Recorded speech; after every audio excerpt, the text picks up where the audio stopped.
the Vietnam War. A conflict etched in history, not for its grand battles on open fields, but for the insidious nature of its warfare.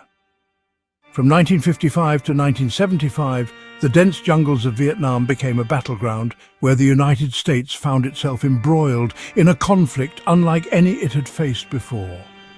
Gone were the clear battle lines and identifiable enemies of past wars. In their place was a relentless enemy who used the unforgiving terrain to their advantage, waging a war that was as much psychological as it was physical. For the American soldiers who served in Vietnam, the war was a trial by fire, testing their courage and resilience in the face of relentless adversity. They were young men, many barely old enough to shave, thrust into a crucible of fear and violence. The Vietnam War was a conflict that would leave an indelible mark on their souls, shaping their lives long after the guns fell silent. The average age of a soldier in Vietnam was 19, a stark contrast to the average age of 26 during World War II. These young men, often drafted into service, found themselves thousands of miles from home, fighting in a war they barely understood.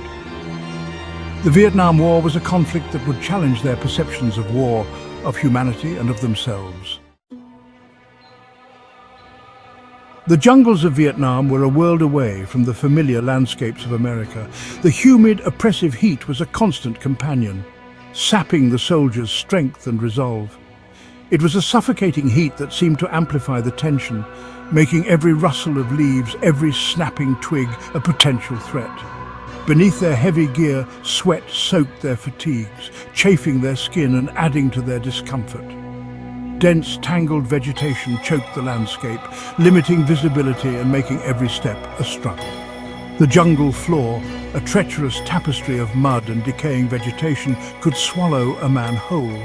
It was a constant battle against the elements, against dehydration, against insects that swarmed in their millions, their bites leaving itchy welts that festered in the humidity. The Mekong Delta, a labyrinth of waterways and rice paddies, presented its own set of challenges. Soldiers waded through waist-deep water, often unsure of what lurked beneath the murky surface. The water itself was a breeding ground for parasites and disease, adding dysentery and malaria to the long list of dangers faced by the soldiers.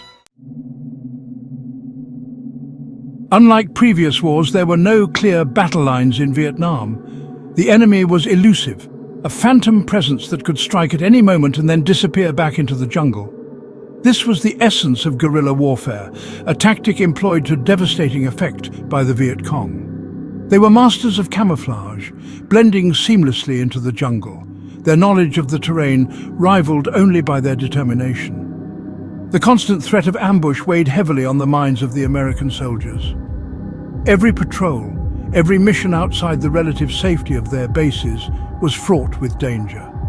Booby traps crafted from unexploded ordnance or simple bamboo spikes were a constant threat, their deadly potential hidden beneath the jungle floor or concealed within seemingly innocuous foliage.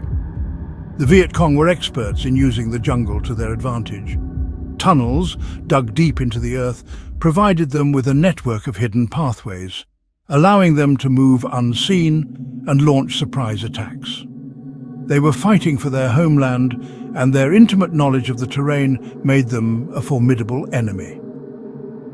The psychological strain of never knowing when or where the enemy might strike took a heavy toll on the soldiers, eroding their sense of security and leaving them in a perpetual state of anxiety. Section 4. A brutal dance of death. When firefights did erupt, they were often chaotic and terrifying affairs. Close-quarter combat became a brutal dance of death, fought in the claustrophobic confines of the jungle where visibility was limited and every shadow could conceal a deadly threat. The air filled with the deafening roar of gunfire, the sharp crack of rifles, and the dull thud of grenades. The smell of cordite and napalm hung heavy in the air, a grim testament to the violence unleashed in those encounters. Soldiers on both sides fought with a ferocity born of desperation, their survival often measured in seconds. The wounds inflicted in these close-quarter battles were often horrific, a testament to the brutal efficiency of modern weaponry. Amputations were common, a grim reminder of the unforgiving nature of the conflict. But the physical wounds were only part of the story. The psychological scars of combat ran deep. The horrors witnessed, the friends lost, the constant fear and uncertainty, all took their toll on the minds of the young soldiers. Many suffered from what would later become known as post-traumatic stress disorder, or PTSD, a debilitating condition that left them struggling to cope with the memories of the war long after they had returned home. Section 5. Scars on the Soul. The Vietnam War was a war fought on two fronts, one in the jungles of Southeast Asia, the other in the minds of the soldiers who fought there. The psychological toll of the war was immense, leaving many veterans grappling with the invisible wounds of trauma and emotional strain. The constant stress of combat, the fear of ambush, the horrors witnessed, all left their mark on the psyches of those who served.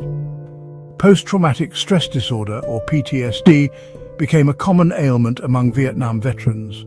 Nightmares, flashbacks, anxiety and depression were just some of the symptoms that plagued them, often triggered by sights, sounds or smells that reminded them of their time in Vietnam. The war followed them home, haunting their dreams and intruding on their waking hours. The stigma surrounding mental health issues, particularly in the military, often prevented veterans from seeking the help they desperately needed. Many suffered in silence, their pain hidden behind a mask of stoicism, afraid to burden their loved ones with the horrors that haunted them.